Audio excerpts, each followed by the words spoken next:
Joo, uusi Powerboat 480 DC, eli on korvannut sen vanhan 47-sarjalaisen. Aika paljon muuttuneita asioita. Meillä on tullut säilytystiloja lisää. Meillä on tullut hiukan leveämpi runko. Sitten meillä on mahdollista 115 moottori tähän.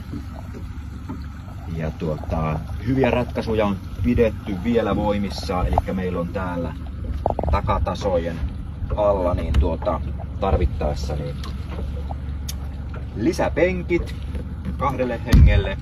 Meiltä löytyy eväslaatikot täältä, akun säilytystilaa, lisää säilytystiloja on täällä lokeroiden alla.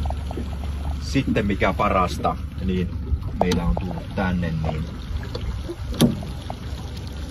pitkille vapoloille valastut säilytystilat, eli 2 vapaa tonne ja 2 vapaa menee tänne toiselle puolelle sitten. Saadaan muutama heittovapaa sinne hyvin säilöön. Tähän veneeseen on asennettu hydraaliohjaus. Meillä on Mercuron 100-heppanen 4-tahtikone, 2,1 litrainen 4-sylinterinen, todella vääntävä moottori tähän veneeseen ja huippunopeus on riittävä.